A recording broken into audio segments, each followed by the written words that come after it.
Bugun biz sizlar bilan keng tarqalgan Redmi 9A yoki bo'lmasam 9C telefonlarini platasini ko'rib chiqamiz. Redmi 9A bilan C'ni platasi deyarli bir xil ko'rinishga ega bo'ladi. Ularda joylashgan komponentlarda bittalab nima ekanligi va nima vazifani bajarishini ko'rib chiqamiz. Bundan keyingi videolarimizda esa o'sha aynan komponentlarni olib qo'yishni o'rganishni boshlaymiz. Xo'p, birinchi navbatda plata mana shu shaklda bo'ladi. Va ko'rib turganingizdek mana shunday защитный ekranlar bo'ladi. Bittasi olingan, qolgan hammasi turibdi. Hozir biz bularni yechib olamiz birinchi navbatda. Keyingi videolarimizda buni yechishni ham ko'rsatamiz. Hozir shunchaki videoni cho'zib ketmasligi uchun olamiz. Har bir detali ko'rinadigan darajada qilib yechib oldik. Endi ko'rib chiqamiz. Bu yerda ko'rib turgan bo'lsangiz, mana shunday защитный ekranlar bilan, ya'ni himoya tunuka qoplamasi bilan qoplangan bo'laklar bo'ladi. Bu bo'laklarni ichida har birida ma'lum bir vazifani yoki bo'lmasa ma'lum bir vazifalarni bajaruvchi komponentlar joylashgan bo'ladi. Aytaylik, birinchi navbatda telefonni platasini bu qismidan olamiz. Mana shu qismida 3 ta asosiy vazifani bajaruvchi qismdan iborat. Birinchisi, mana shu bo'lakda bitta radio blok deb xalqimiz tilida o'rganib qolingan mana shunday bo'lak bor, ya'ni modem bo'lagi deyiladi. Bu bo'lakda ikkita modemning chipi va RF antenna signal uschitel hisoblanadi. Ikkita chip bor bunda.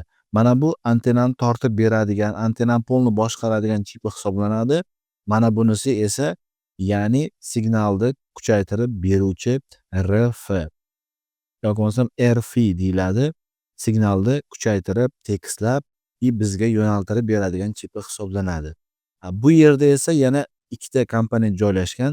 Bitta komponent butun boshli platani, zaryadkasi va tokni nazorat qiladigan power chipi joylashgan bo'ladi. Va bu yerda yana bitta kattaroq chip joylashgan. Bu ichki xotirasi, ya'ni telefonni pamyati hisoblanadi. Bu pamyatda 16, 32, 64 o'sha pamyati mana shu qismi hisoblanadi. Bularda ikkita 3 ta bo'laklarga bo'lib tashagan. Masalan, protsessor qismi bilan RAM qismi отдельно yoki bo'lmasam pamyatni ichida bo'ladi bir xillari, bir xillari protsessor ichida bo'ladi. Lekin aynan 9A, 9C telefonlarining ichida mana bu tarafni olamiz. Mana bu protsessori MT6765V chipset hisoblanadi. Buni yonida turgan RAM, ya'ni DDR operativniy xotirasi hisoblanadi. Bu operativniy pamyat bilan bitta chipda joylashmagan yoki bo'lmasam RAM mana buning ichida joylashmagan bo'ladi. Alohida bunda RAM chipi alohida bo'ladi. Protsessor va RAM xotirasi bitta blokda joylashgan. Tashqi integral xotira deyiladi. Bu yoqda joylashgan, ya'ni 16, 32 telefoni pamyati alohida bu tarafda joylashgan bo'ladi. Mana bu yana bitta o'ralgan qismi esa Wi-Fi antennasini blogi hisoblanadi. Mana bu chip Wi-Fi chipi hisoblanadi. Agar Wi-Fi chiqmay qolsa yoki bo'lmasa Wi-Fi da muammo bo'lsa, mana shu chipdan bo'ladi. Xohlasangiz olib tashlab, bu siz ishlatsangiz ham bo'ladi, faqat Wi-Fi ga kirib bo'lmay qoladi. Mana bu qismida yana bitta o'ralgan blok bor. Bu blokda ikkita asosiy chip bor. Birinchisi chip zaryadkani kontrol qiladigan, ya'ni zaryadkani nazorat qiladigan chipi bor.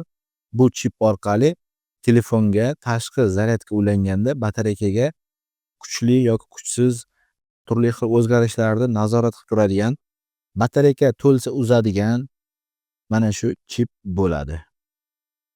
Bundan sal buyoqroqda mana bu yana bitta kristalniy chipi bor. Bu telefonni podsetkasini nazorat qiladi, ya'ni ekranni yorug'lik, chiroqlarni nazorat qiladigan chipi hisoblanadi.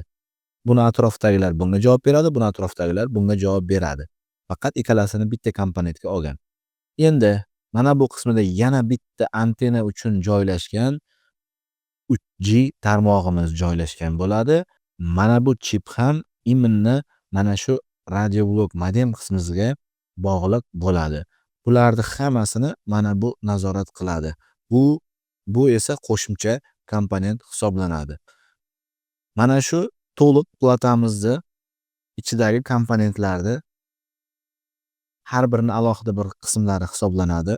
Bizda asosiy narsa bu hozirda protsessor. Ustida ko'rib turgan bo'lsangiz mana shunday yog'i bor. Bu termopasta yog'i hisoblanadi. Termopasta nima degani? Protsessor bilasizki qizuvchan bo'ladi. Protsessor qiziganda mana shu pasta orqali tepadagi tunukaga o'tib, issiqlikni yoyib beradi. Mana shu pasta o'tkazuvchanligi yaxshi bo'lgani uchun. Shunda protsessorda qizishi biroz bo'lsa ham kamayadi.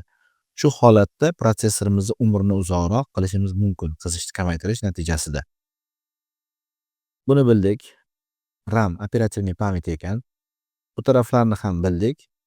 Endi kelgusi videoyimizda aynan mana shu biron bir komponentni olib, uni ishlash prinsipini o'rganib chiqamiz. Hozircha shu fikr mulohazalaringizni yoki bo'lmasam biron bir takliflaringiz bo'lsa, savollaringiz bo'lsa, kommentariyada qoldiringlar. Bizni pastda Telegram kanalimiz bor, unga ham a'zo bo'lib qo'yinglar. Turli xil videolar tashlab turamiz. Hammaga rahmat. Kelgusi videolarda ko'rishguncha xayr.